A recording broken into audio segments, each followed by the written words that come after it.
a Campfire Tales production of Sherlock Holmes and a Case of Identity. Welcome to Story Time. My dear fellow, said Sherlock Holmes, as we sat on either side of the fire in his lodgings at Baker Street, life is indefinitely stranger than anything which the mind of man could invent. We would not dare to conceive the things which are really mere commonplaces of existence. If we could fly out of that window, hand in hand, hover over the great city, gently remove the roofs and peep in at the queer things which are going on, the strange coincidences, the plannings, the cross purposes, the wonderful chains of events, working through generations and leading to the most outre results, it would make all fiction with its conventionalities and foreseen conclusions most stale and unprofitable. And yet I am not convinced of it, I answered. The cases which come to light in the papers are, as a rule, bold enough and vulgar enough. We have in our police reports realism pushed to its extreme limits, and yet the result is, it must be confessed, neither fascinating nor artistic. A certain selection and discretion must be used in producing a realistic effect, remarked Holmes. This is wanting in the police report, where mere stress is laid perhaps upon the platitudes of the magistrate, then upon the details, which to an observer contain the vital essence of the whole matter. Depend upon it, there is nothing so unnatural as the commonplace. I smiled and shook my head. I can quite understand your thinking so, I said. Of course, in your position of unofficial advisor and helper to everybody who is absolutely puzzled, throughout 3 continents, you are bright in contact with all that is strange and bizarre. But here, and I picked up the morning paper from the ground, let us put it to a practical test. Here's the first heading upon which I come. A husband's cruelty to his wife. There is half a column of print, but I know without reading it that it is all perfectly familiar to me. There is, of course, the other woman, the drink, the push, the blow, the bruise, the sympathetic sister or landlady. The crudest of writers could invent nothing more crude.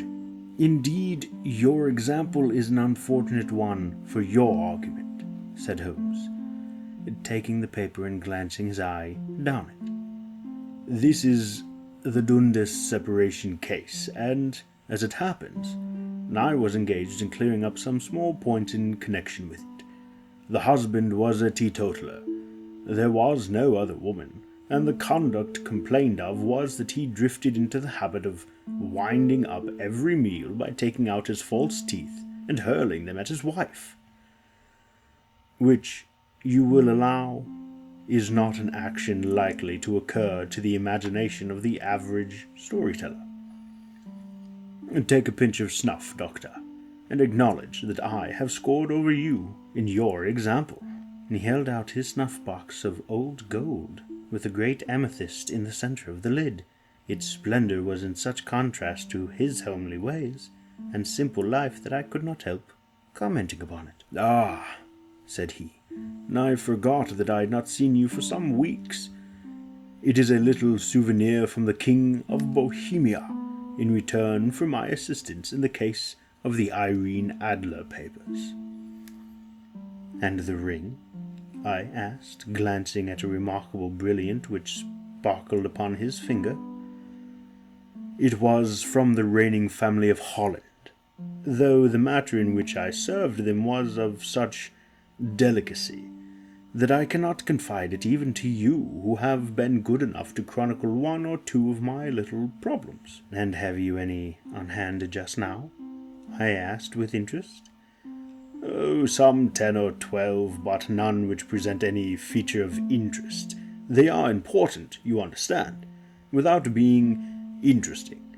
Indeed, I have found that it is usually an unimportant matter that there is a field for the observation and for the quick analysis of cause and effect which gives the charm to an investigation. The larger crimes are apt to be the simpler, for the bigger the crime, the more obvious, as a rule, is the motive.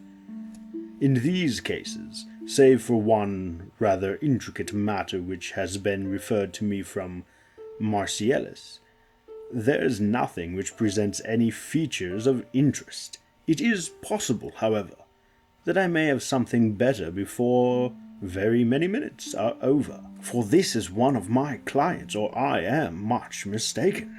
He had risen from his chair and, standing between the parted blinds, gazing down into the dull neutral tinted London street. Looking over his shoulder, I saw that on the pavement opposite there stood a large woman with a heavy fur boa round her neck, and a large curling red feather in a broad-brimmed hat, which was tilted in a coquettish Duchess of Devonshire fashion over her ear. From under this great panoply she peeped up in a nervous, hesitating fashion at our windows, while her body oscillated backward and forward, and her fingers fidgeted with her glove buttons. Suddenly, with a plunge as if the swimmer who leaves the bank, she hurried across the road, and we heard the sharp clang of the bell. "I have seen those symptoms before," said Holmes, throwing his cigarette into the fire. "Oscillation upon the pavement always means an affaire de cœur. She would like advice, but is not sure that the matter is not too delicate for communication. And yet, even here we may discriminate. When a woman has been seriously wronged by a man, she no longer oscillates, and the usual symptom is a broken bell wire. Here we may take it that there is a love matter, but the maiden is not so much angry as perplexed or grieved. But here she comes in person to resolve our doubts." And as he spoke there was a tap at the door, and the boy in buttons entered to announce Miss Mary Sutherland, while the lady herself loomed behind his small black figure like a full-sailed merchantman behind a tiny pilot-boat. Sherlock Holmes welcomed her with the easy courtesy for which he was remarkable, and having closed the door and bowed her into an armchair, he looked her over in the minute and yet abstracted fashion which was peculiar to him. "Do you not find," he said, "that with your short sight it is a little trying to do so much typewriting?"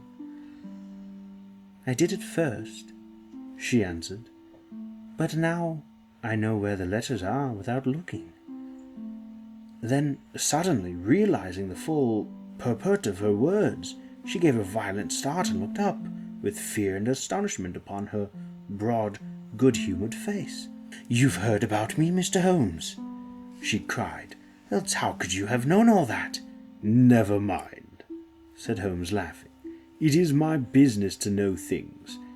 Perhaps I have trained myself to see what others overlook. If not, why should you come to consult me?" "I came to you, sir, because I heard you from Mrs. Etheridge, whose husband you found so easy when the police and everyone had given him up for dead. Oh, Mr. Holmes, I wish you would do as much for me. I am not rich, but still I have 100 a year in my own right, besides the little that I make by the machine, and I would give it all to know what has become of Mr. Hosmer Angel." "Why did you come away to consult me in such a hurry?" asked Sherlock Holmes, with his fingertips together and his eyes to the ceiling. Again a startled look came over the somewhat feckless face of Mrs. Mary Sutherland.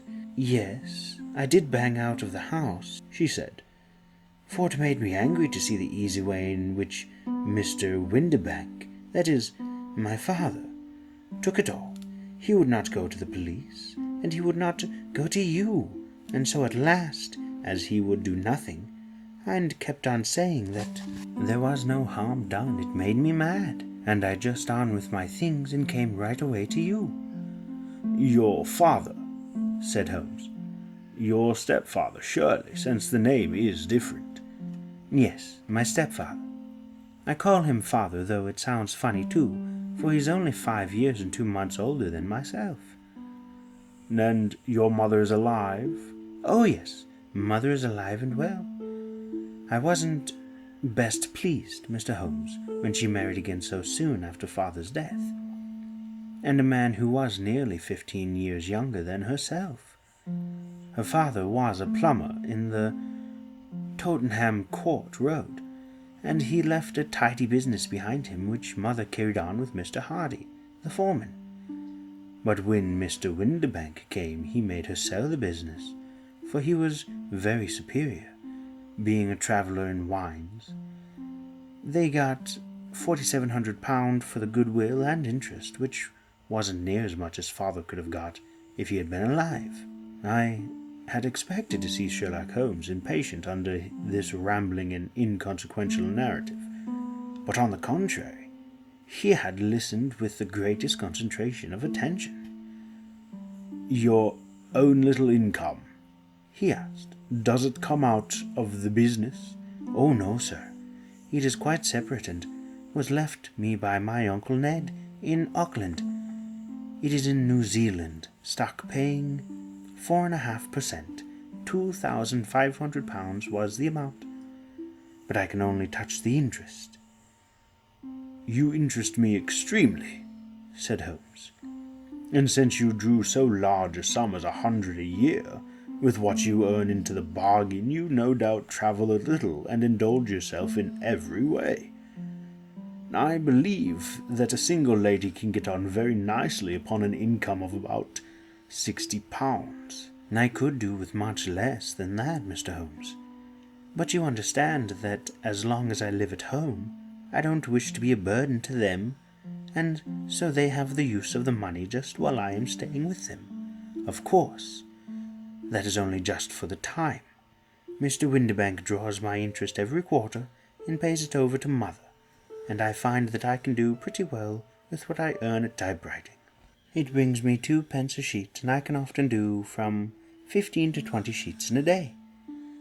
"If you made your position very clear to me," said Holmes. "This is my friend Dr. Watson, before whom you can speak as freely as before myself. Kindly, tell us now all about your connection with Mr. Hosmer Angel." A flush stole over Miss Sutherland's face, and she picked nervously at the fringe of her jacket. "I met him first at the gasfitter's ball," she said. "They used to send father tickets when he was alive, and then afterwards they remembered us, and sent them to mother. Mr. Windibank did not wish us to go. He never did wish us to go anywhere. He would get quite mad if I wanted so much as to join a Sunday school treat. But this time I was set on going, and I would go, for what right had he to prevent? He said the folk were not fit for us to know. And when all father's friends were to be there, and he said that I had nothing fit to wear, and when I had my purple plush that I had never so much as taken out of the drawer. At last, when nothing else would do, he went off to France upon the business of the firm. But we went, mother and I, with Mr. Hardy, who used to be our foreman, and it was there I met Mr. Hosmer Angel." "I suppose," said Holmes, "that when Mr. Windibank came back from France, he was very annoyed at your having gone to the ball." "Oh, well, he was very good about it. He laughed, I remember, and shrugged his shoulders and said there was no use denying anything to a woman, for she would have her way." "I see. Then at the gasfitter's ball you met, as I understand, a gentleman called Mr. Hosmer Angel." "Yes, sir. I met him that night, and he called next day to ask if we had got home all safe. And after that we met him. That is to say, Mr. Holmes, I met him twice for walks, but after that father came back again, and Mr. Hosmer Angel could not come to the house any more." "No?" "Well, you know father didn't like anything of the sort. He wouldn't have any visitors if he could help it, and he used to say that a woman should be happy in her own family circle. But then, as I used to say to Mother, a woman wants her own circle to begin with, and I had not got mine yet. But how about Mr. Hosmer Angel? Did he make no attempt to see you? Well, Father was going off to France again in a week, and Hosmer wrote and said that it would be safer and better not to see each other until he had gone. We could write in the meantime, and he used to write every day. I took the letters in the morning, so there was no need for Father to know. You were engaged to the gentleman at this time? Oh yes, Mr. Holmes. We were engaged after the first walk that we took. Hosmer, Mr. Angel, was a cashier in an office in Leadenhall Street. And what office? That's the worst of it, Mr. Holmes. I don't know. Where did he live then? He slept on the premises. And you don't know his address? No, except it was Leadenhall Street. Where did you address your letters then? To the Leadenhall Street post office, to be left till called for. He said that if they were sent to the office, he would be chaffed by all the other clerks about having letters from a lady. So I offered to typewrite them, like he did his, but he wouldn't have that, for he said that when I wrote them, they seemed to come from me. But when they were typewritten, he always felt that the machine had come between us. That will just show you how fond he was of me, Mr. Holmes, and the little things that he would think of. It was most suggestive, said Holmes. It has long been an axiom of mine that the little things are infinitely the most important. Can you remember any other little things about Mr. Hosmer Angel? He was a very shy man, Mr. Holmes. He would rather walk with me in the evening than in the daylight, for he said that he hated to be conspicuous. Very retiring and gentlemanly he was. Even his voice was gentle. He'd had the quinsy and swollen glands when he was young, he told me, and it had left him with a weak throat and a hesitating, whispering fashion of speech. He was always well dressed and very neat and plain. But his eyes were weak, just as mine are, and he wore tinted glasses against the glare. Well, and what happened when Mr. Windibank, your stepfather, returned to France? Mr. Hosmer Angel came to the house again and proposed that we should marry before Father came back. He was in dreadful earnest and made me swear, with my hands on the testament, that whatever happened, I would always be true to him. Mother said he was quite right to make me swear, and that it was a sign of his passion. Mother was all in his favor from the first, and even fonder of him than I was. Then, when we talked of marrying within the week, I began to ask about Father, but they both said never to mind about Father, but just to tell him afterwards, and Mother said she would make it all right with him. I didn't quite like that, Mr. Holmes. It seemed funny that I should ask his leave, and as he was only a few years older than me, but I didn't want to do anything on the sly. So I wrote to Father in Bordeaux, where the company has its French offices. But the letters came back to me on the very morning of the wedding. It missed him then? Yes, sir, for he had started to England just before it arrived. Ha! That was unfortunate. Your wedding was arranged then, for the Friday was it to be in church? Yes, sir, but very quietly. It was to be at St. Saviour's near King's Cross, and we were to have breakfast afterwards at the St. Pancras Hotel. Hosmer came for us in a hansom, but as there were two of us, he put us both into it and stepped himself into a four-wheeler, which happened to be the only other cab on the street.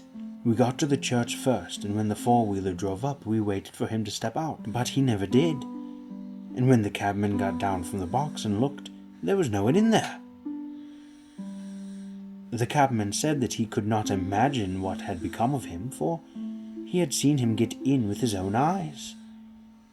That was last Friday, Mr. Holmes, and I have never seen or heard anything since then to throw any light upon what became of him.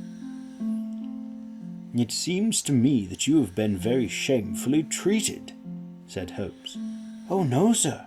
He was too good and kind to leave me so.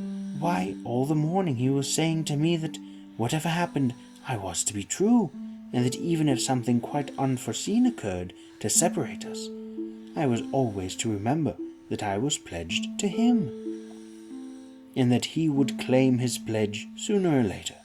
It seemed strange talk for a wedding morning, but what has happened since gives meaning to it. Most certainly it does. Your own opinion is, then, that some unfortunate catastrophe has occurred to him? Yes, sir, I believe that he foresaw some danger, or else he would not have talked so. And then I think that what he foresaw happened. But you have no notion as to what it could have been? None. One more question. How did your mother take the matter?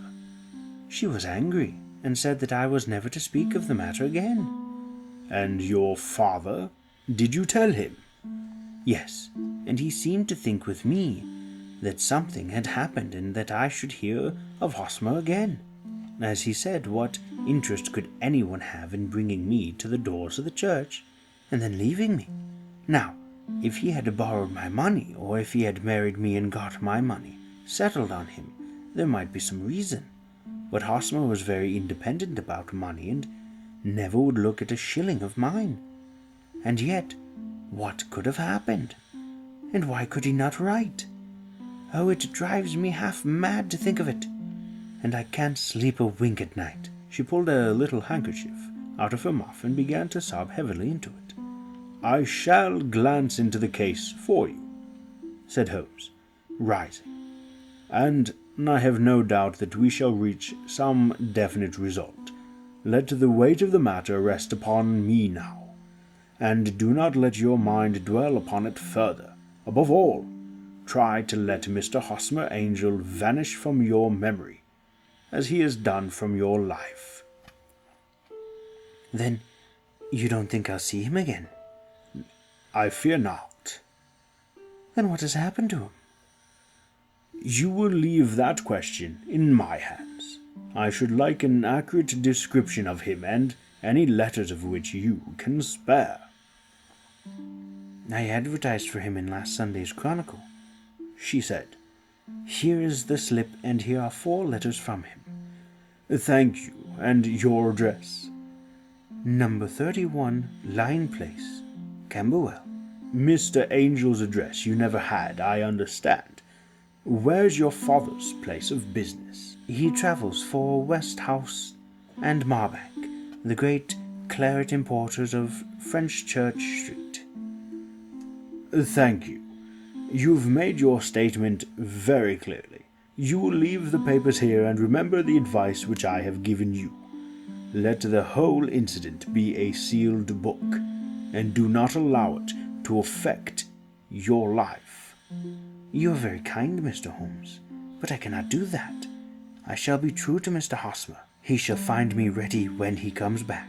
For all the preposterous hat and the vacuous face, there was something noble in the simple faith of our visitor, which compelled our respect.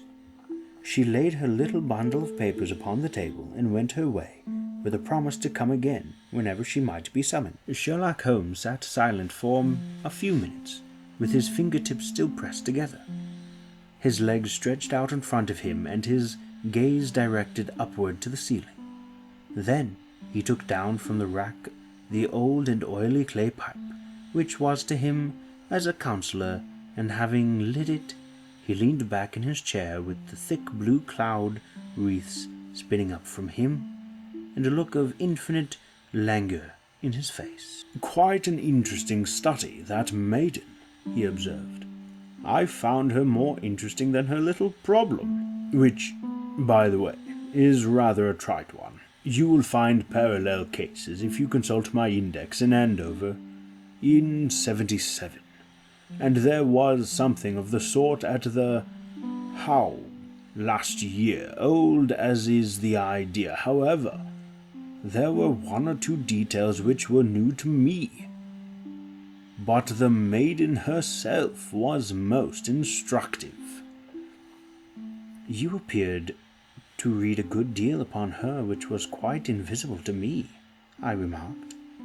Not invisible but unnoticed, Watson. You did not know where to look, and so you missed all that was important.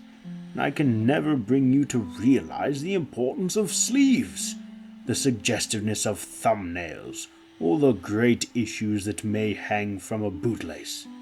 Now, what did you gather from the woman's appearance? Describe it. Well, she had slate-colored hair, broad-brimmed straw hat with a feather of a brickish red. Her jacket was black, with black beads sewn upon it, and a fringe of little black jet ornaments.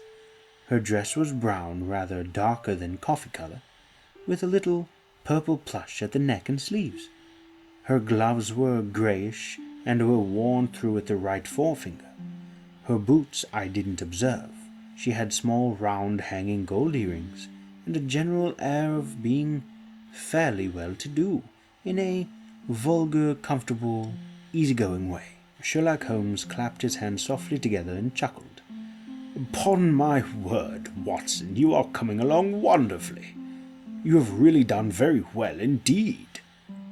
It is true that you have missed everything of importance, but you have hit upon the method, and you have a quick eye for color. Never trust to general impressions, my boy, but concentrate yourself upon details. My first glance is always at a woman's sleeves. Observe, the woman had plush upon her sleeves, which is a most useful material for showing traces. The double line a little above the wrist where the typewriter presses against the table was beautifully defined. The sewing machine of the hand type leaves a similar mark, but only on the left arm, and on the side of it farthest from the thumb, instead of being right across the broadest part as this was. I then glanced at her face, and observing the dint of a pince-nez at either side of her nose, I ventured a remark upon short sight and typewriting, which seemed to surprise her. It surprised me. But surely it was obvious.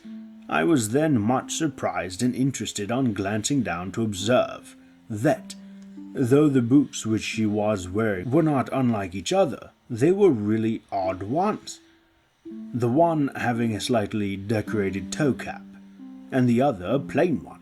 One was buttoned only in the 2 lower buttons out of 5, and the other at the 1st, 3rd, and 5th. Now, when you see that a young lady, otherwise neatly dressed, has come away from home with odd boots, half-buttoned, it is no great deduction to say that she came away in a hurry. And what else? I asked, keenly interested, as I always was, by my friend's incisive reasoning. I noted, in passing, that she had written a note before leaving home, but after being fully dressed. You observed that her right glove was torn at the forefinger, but you did not apparently see that both glove and finger were stained with violet ink. She had written in a hurry and dipped her pen too deep.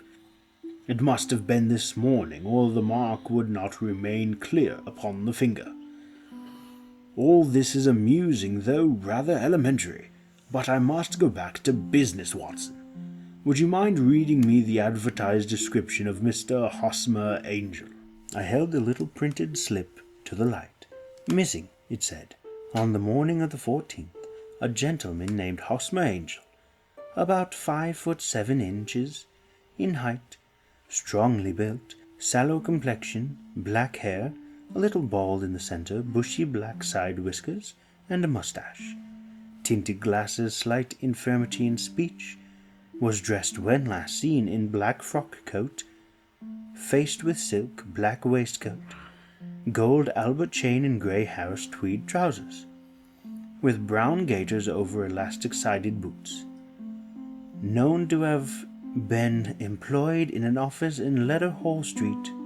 Anybody... That will do, said Holmes. As to the letters, he continued, glancing over them, they are very commonplace. Absolutely no clue in them to Mr. Angel, save that he quotes Balzac once. There is one remarkable point, however, which will no doubt strike you. They were typewritten, I remarked. Not only that, but the signature is typewritten. Look at the neat little Hosmer Angel at the bottom. There's a date, you see, but no superscription except Leadenhall Street, which is rather vague. The point about the signature is very suggestive. In fact, we may call it conclusive. Of what? My dear fellow, it is possible you do not see how strongly it bears upon the case. I cannot say that I do, unless it were that he wished to be able to deny his signature if an action of breach of promise were instituted. No, that was not the point. However, I shall write 2 letters which should settle the matter. One is to a firm in the city, the other is to the young lady's stepfather, Mr. Windenbeck, asking him whether he could meet us here at 6 o'clock tomorrow evening. It is just as well that we should do business with the male relatives.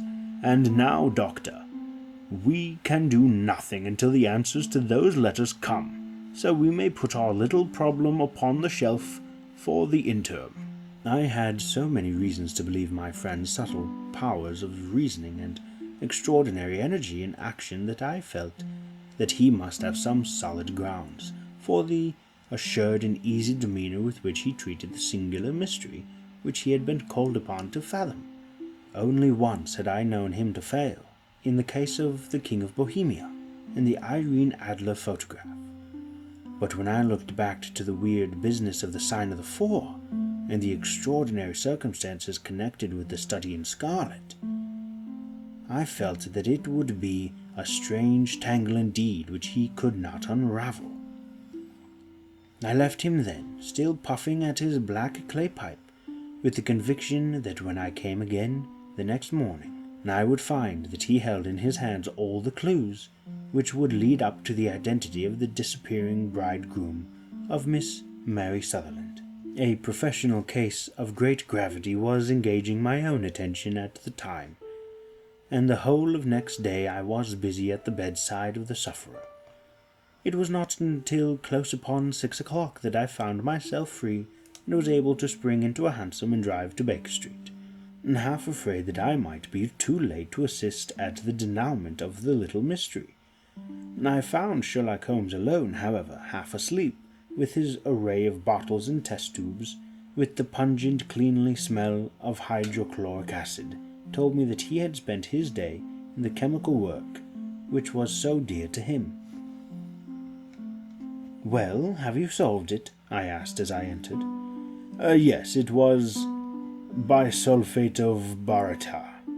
No, the mystery," I cried. Oh, that! I thought of the salt that I've been working upon. There was never any mystery in the matter, though, as I said yesterday, some of the details are of interest. The only drawback is that there is no law, I fear, that can touch the scoundrel. Who was he then? And what was his object in deserting Miss Sutherland? The question was hardly out of my mouth, and Holmes had not yet opened his lips to reply, when we heard a heavy footfall in the passage and a tap at the door. "This is the girl's stepfather, Mr. James Windenbeck," said Holmes. "He has written to me to say that he would be here at 6. Come in." The man who entered was a sturdy middle-sized fellow, some 30 years of age, clean-shaven and sallow-skinned, with a bland, insinuating manner and a pair of wonderfully sharp and penetrating grey eyes. He shot a questioning glance at each of us, placed his shiny top hat upon the sideboard, and with a slight bow, sidled down into the nearest chair. "Good evening, Mr. James Windenbeck," said Holmes. "I think that this typewritten letter is from you. in which you made an appointment with me for 6 o'clock. Yes, sir. I am afraid that I am a little late, but I am not quite my own master, you know.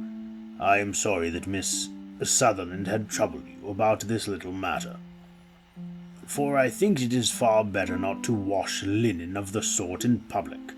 It was quite against my wishes that she came. But she is a very excitable, impulsive girl, as you may have noticed, and she is not easily controlled when she has made up her mind on a point. Of course, I did not mind you so much as you were not connected with the official police, but it is not pleasant to have a family misfortune like this nosed abroad.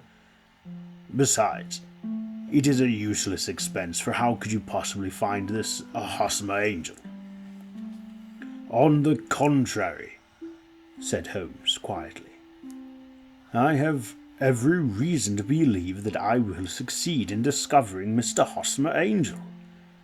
Mr. Windibank gave a violent start and dropped his gloves. I am delighted to hear it, he said. It is a curious thing, remarked Holmes, that a typewriter has really quite as much individuality as a man's handwriting. Unless they are quite new, no two of them write exactly alike. Some letters get more worn than others, and some wear only on one side. Now, you remark in this note of yours, Mr. Windibank, that in every case there is some little slurring over the E, and a slight defect in the tail of the R. There are 14 other characteristics, but those are the more obvious. We do all our correspondence with the machine at the office, and no doubt it is a little worn. Our visitor answered, glancing keenly at Holmes with his bright little eyes. And now I will show you what is really a very interesting study, Mr. Windibank, Holmes continued. I think of writing another little monograph about these days on the typewriter and its relation to crime. It is a subject of which I have devoted some little attention, and I have here 4 letters which purport to come from the missing man. They are all typewritten. In each case, not only are the E's slurred and the R's tailless, but you will observe, if you care to use my magnifying lens, that the 14 other characteristics to which I have alluded are there as well. Mr. Windibank sprang out of his chair and picked up his hat. I cannot waste time over this sort of fantastic talk, Mr. Holmes, he said. If you can catch the man, catch him, and let me know when you have it done. Certainly, said Holmes, stepping over and turning the key in the door. I let you know, then, that I have caught him. What? Where? Shouted Mr. Windibank, turning white to his lips and glancing about him like a rat in a trap. Oh, it won't do, really it won't, said Holmes suavely. There is no possible getting out of it, Mr. Windibank. It is quite too transparent, and it was a very bad compliment when you said that it was impossible for me to solve so simple a question. That's right. Sit down and let us talk it over. Our visitor collapsed into a chair with a ghastly face and a glitter of moisture on his brow. It's not actionable, he stammered. I am very much afraid that it is not, but between ourselves, Windibank, it was as cruel and selfish and heartless a trick in a petty way as ever came before me. Now, let me just run over the course of events, and you will contradict me if I am wrong. The man sat huddled up in his chair with his head sunk upon his breast, like one who is utterly crushed. Holmes stuck his feet up on the corner of the mantelpiece, and, leaning back with his hands in his pockets, began talking rather to himself, as it seemed, than to us. The man married a woman very much older than himself for her money, he said, and he enjoyed the use of the money of the daughter as long as she lived with them. It was a considerable sum for people in their position, and the loss of it would have made a serious difference. it was worth an effort to preserve it. The daughter was of a good, amiable disposition, but affectionate and warm-hearted in her ways, so that it was evident that with her fair personal advantages and her little income she would not be allowed to remain single long. Now, her marriage would mean, of course, the loss of 100 a year. So what does her stepfather do to prevent it? He takes the obvious course of keeping her at home and forbidding her to seek the company of people of her own age. But soon he found that that would not answer forever. She became restive, insisted upon her rights, and finally announced her positive intention of going to a certain ball. What does her clever stepfather do then? He conceives an idea more credible to his head than to his heart. With the conveyance and assistance of his wife, he disguised himself, covered those keen eyes with tinted glasses, masked the face with a mustache and a pair of bushy whiskers, sunk that clear voice into an insinuating whisper, and doubly secure on account of the girl's short sight. He appears as Mr. Hosmer Angel, and keeps off other lovers by making love himself. "It was only a joke at first," groaned our visitor. "We never thought she would have been so carried away." "Very likely not. However that may be, the young lady was very decidedly carried away.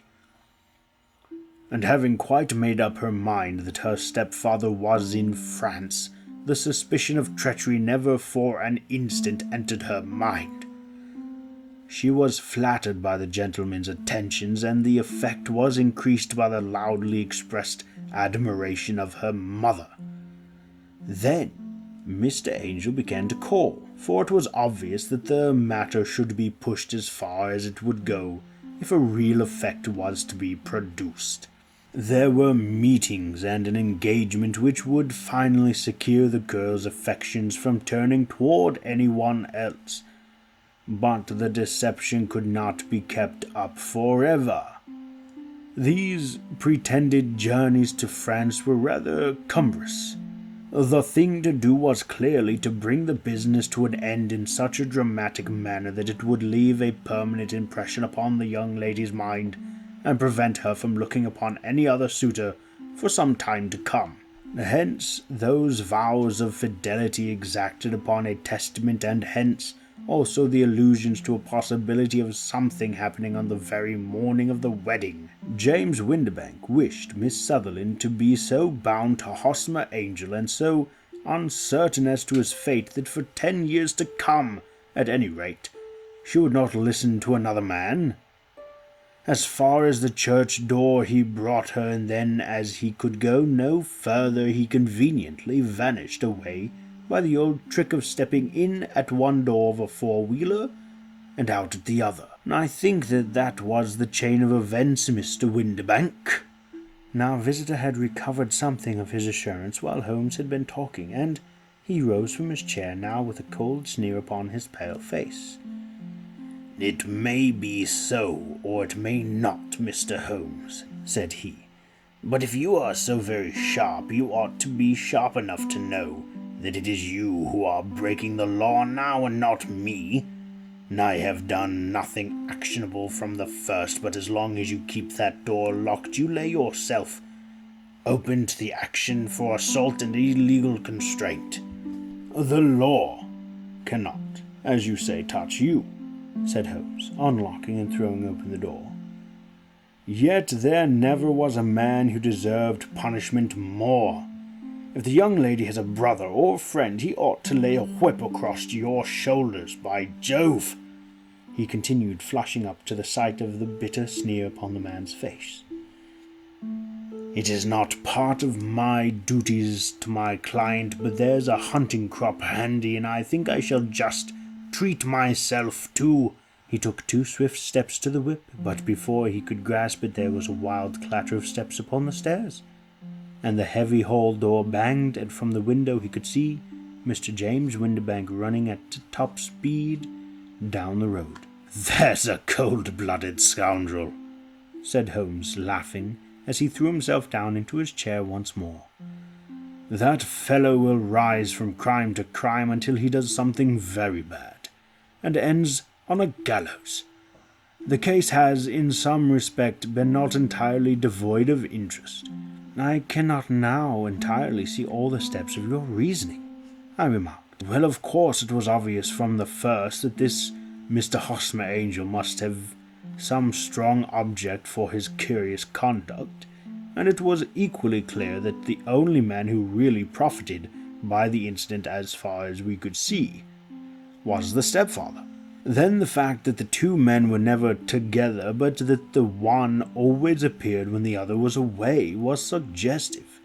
So, were the tinted spectacles and the curious voice, which both hinted at a disguise, as did the bushy whiskers, my suspicions were all confirmed by his peculiar action in typewriting his signature, which, of course, inferred that his handwriting was so familiar to her that she would recognize even the smallest sample of it.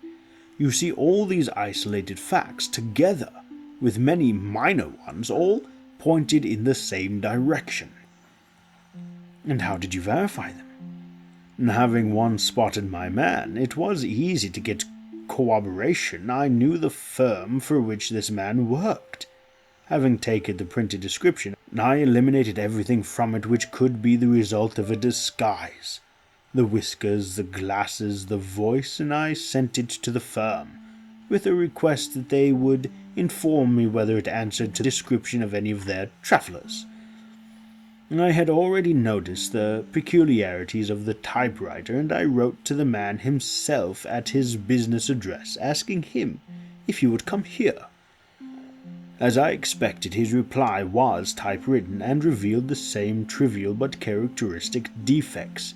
The same post brought me a letter from Westhausen Marbank, of Frenchchurch Street, to say that the description tallied in every respect with that of their employee, James Windibank.